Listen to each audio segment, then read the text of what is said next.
Assalamualaikum warahmatullahi wabarakatuh. Bismillahirrahmanirrahim. La haula wa la quwata illa billah.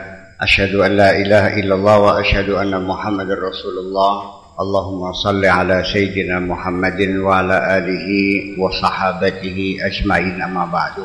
Ya abdu, wahai hambaku. Ya abdu atau ya abdi samalah. Romaztur rumuzan.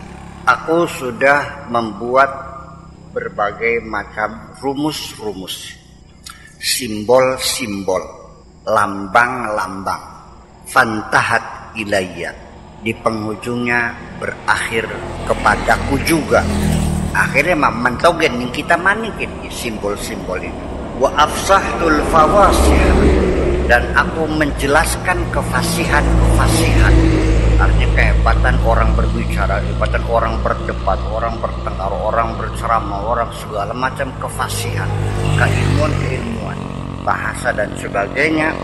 Itu semuanya aku buat semuanya. Fantahat ilayya, pada akhirnya di penghujungnya adalah mentogen yang kita maning baikin barangnya. Jadi akhirnya apapun yang kita lakukan dunia adalah berakhiran kepada Allah Subhanahu. Dan ketahuilah sesungguhnya yang disebut dengan rumus-rumus ini, apapun di dunia sebetulnya tidak lebih hanya rumus kok.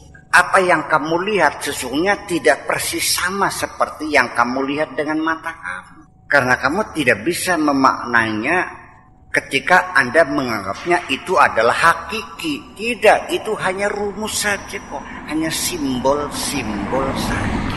Sampai kepada seremoni-seremoni ibadah pun sesungguhnya itu hanya rumus-rumus, hanya simbol-simbol. Allah menyuruh zakat itu bukan sebagai tujuan untuk mengeluarkan zakat.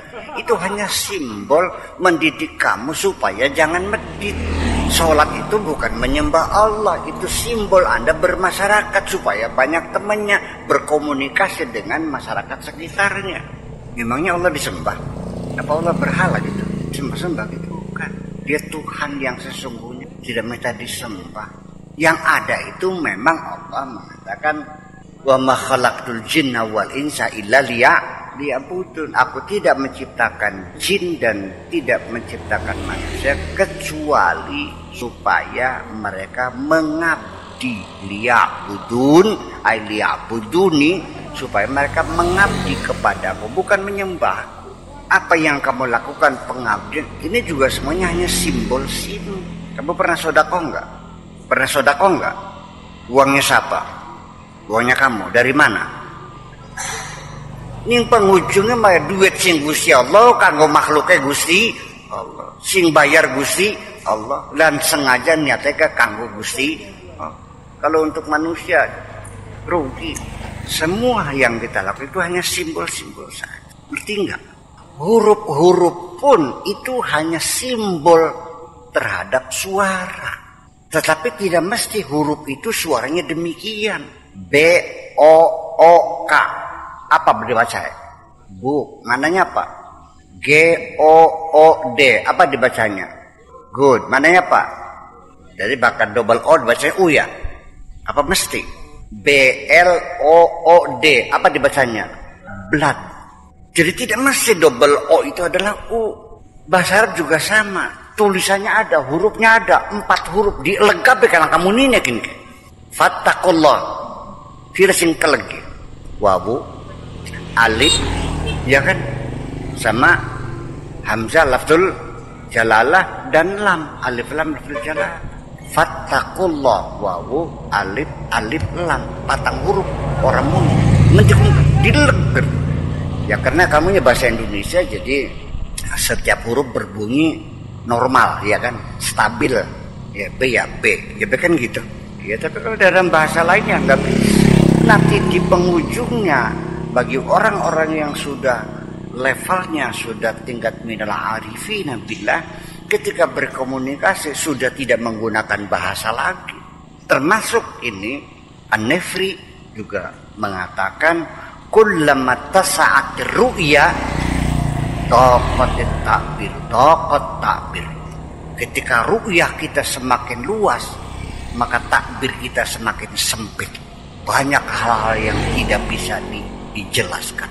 Semakin kita benar-benar mengenal Tuhan, semakin kita tidak mampu untuk mengurai. Bahkan sing urainya bertele-tele kakean kan kebeli paham kan.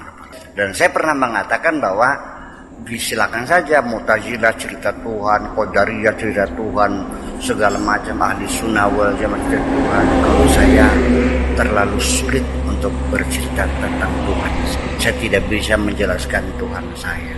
Apa alasannya? Karena Tuhan saya tidak seperti apa-apa. Ya kalau dia tidak seperti apa, bagaimana saya menerangkan sama kamu? Tetap saja dalam pikiran kamu berlaku metode komparasi, memperbandingkan dengan yang lain. Kalau tidak seperti apa-apa, bagaimana bisa berkomparasi? Jadi kembali lagi pada persoalan-persoalan macam itu, bahwa rumus-rumus simbol-simbol itu pengujungnya adalah kepada Tuhan juga.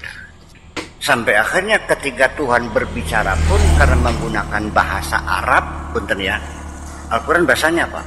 Bahasa Arab. Kalau Tuhan berbicara pakai bahasa enggak? Enggak. Ada hurufnya enggak?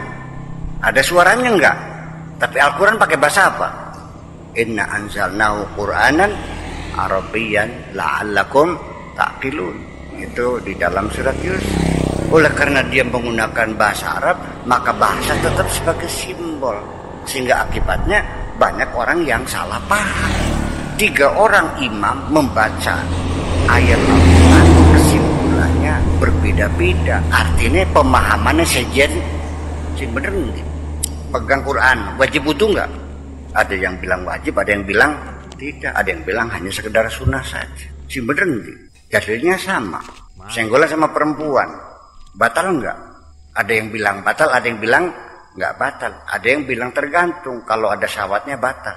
Kalau enggak ada, ya enggak batal. Sing bener nanti. Ayatnya sama. Aulamastumunisa. Berarti kan sama-sama enggak pahamnya. Iya. Itu kan karena mereka berpikir dengan akalnya masing-masing yang sangat subjektif. Jadi pengujungnya siapa yang menentukan salah dan benar? Allah yang menentukan. Sanunabbiukum bima kuntum takhtalifun. Pengujungnya juri yang terakhir, siapa yang menentukan bersalah tetap akhirnya kepada Allah, karena semuanya hanya simbol-simbol. Wes, ngerti begini?